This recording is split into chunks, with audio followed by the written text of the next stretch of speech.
on the crisis involving Russia and Ukraine.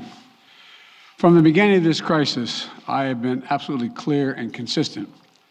The United States is prepared no matter what happens. We are ready with diplomacy, to be engaged in diplomacy with Russia and our allies and partners to improve stability and security in Europe as a whole. And we are ready to respond decisively to Russian attack on Ukraine, which is still very much a possibility.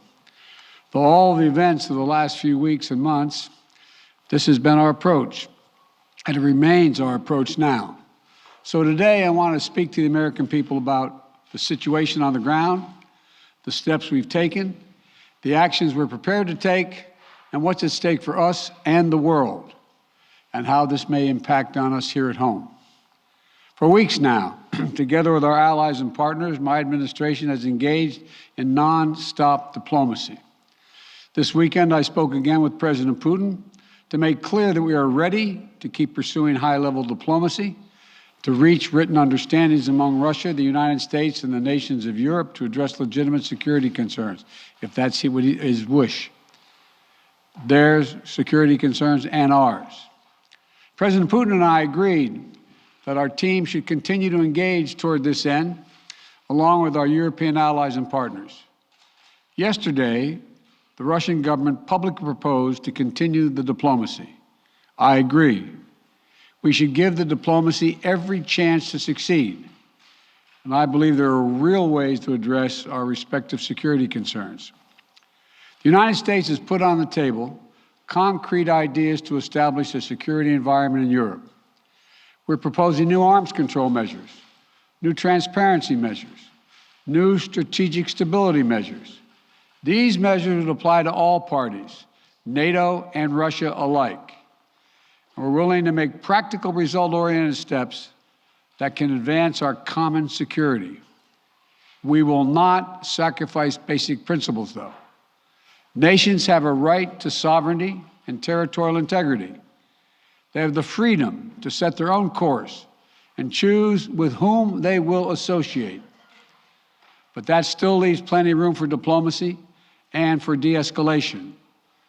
That's the best way forward for all parties, in our view. We'll continue our diplomatic efforts in close consultation with our allies and our partners. As long as there is hope of diplomatic resolution that prevents the use of force and avoids incredible human suffering that would follow, we will pursue it. The Russian defense minister reported today that some military units are leaving their positions near Ukraine. That would be good, but we have not yet verified that. We have not yet verified the Russian military units are returning to their home bases. Indeed, our analysts indicate that they remain very much in a threatening position. And the fact remains, right now, Russia has more than 150,000 troops encircling Ukraine and Belarus and along Ukraine's border. An invasion remains distinctly possible. That's why I've asked several times that all Americans in Ukraine leave now before it's too late to leave safely. It is why we have temporarily relocated our embassy from Kyiv to Lviv in western Ukraine, approaching the Polish border. And we've been transparent with the American people and with the world about Russia's plans and the seriousness of the situation so that everyone can see for themselves what is happening. We've shared what we know and what we're doing about it. Let me be equally clear about what we are not doing. The United States and NATO are not a threat to Russia. Ukraine is not threatening Russia. Neither the U.S. nor NATO have missiles in Ukraine. We do not have plans to put them there as well. We're not targeting the people of Russia. We do not seek to destabilize Russia. To the citizens of Russia, you are not our enemy. And I do not believe you want a bloody, destructive war against Ukraine, a country and a people with whom you share such deep ties of family, history, and culture. 77 years ago, our people fought and sacrificed side by side to end the worst war in history. World War II was a war of necessity. But if Russia attacks Ukraine, it would be a war of choice. or a war without cause or reason. I say these things not to provoke, but to speak the truth, because the truth matters. Accountability matters. If Russia does invade in the days and weeks ahead, the human cost for Ukraine will be immense. And the strategic cost for Russia will also be immense. If Russia attacks Ukraine, it'll be met with overwhelming international condemnation. The world will not forget that Russia chose needless death and destruction. Invading Ukraine will prove to be a self-inflicted wound. The United States and our allies and partners will respond decisively. The West is united and galvanized. Today, our NATO allies and the alliance is as unified and determined as it has ever been. And the source of our unbreakable strength continues to be the power, resilience, and universal appeal of our shared democratic values.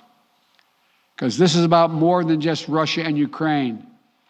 It's about standing for what we believe in, for the future we want for our world, for liberty, the right of countless countries to choose their own destiny, and the right of people to determine their own futures, for the principle that a country can't change its neighbors' borders by force. That's our vision. And toward that end, I'm confident that vision, that freedom will prevail. If Russia proceeds, we will rally the world to oppose its aggression. The United States and our allies and partners around the world are ready to impose powerful sanctions on export controls, including actions that we did not pursue when Russia invaded Crimea in eastern Ukraine in 2014.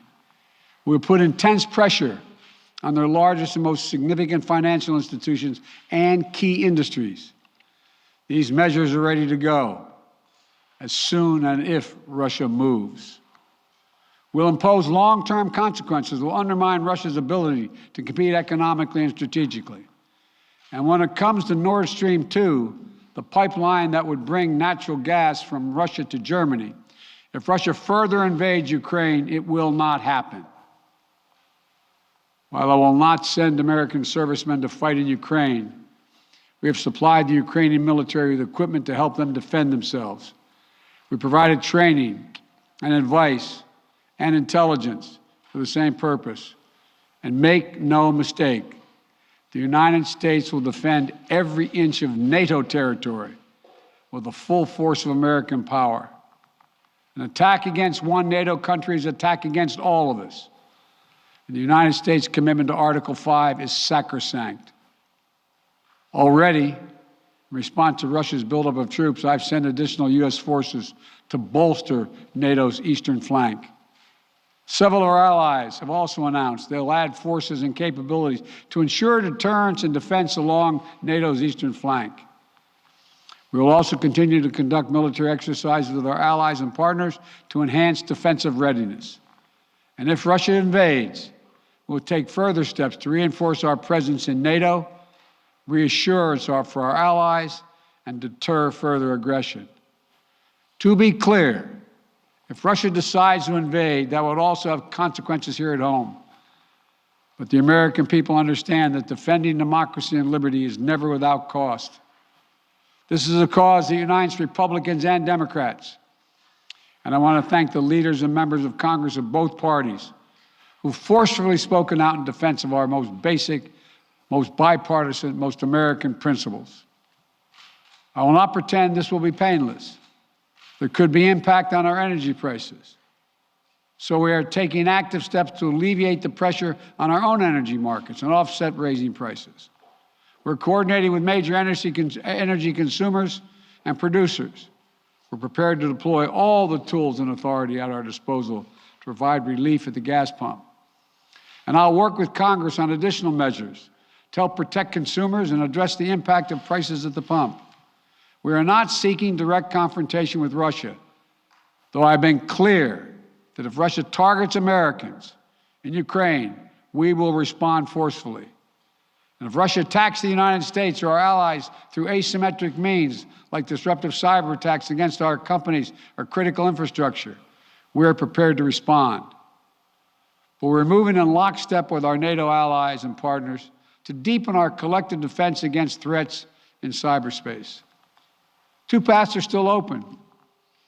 For the sake of historic responsibility, Russia and the United States share for global stability, for the sake of our common future, to choose diplomacy.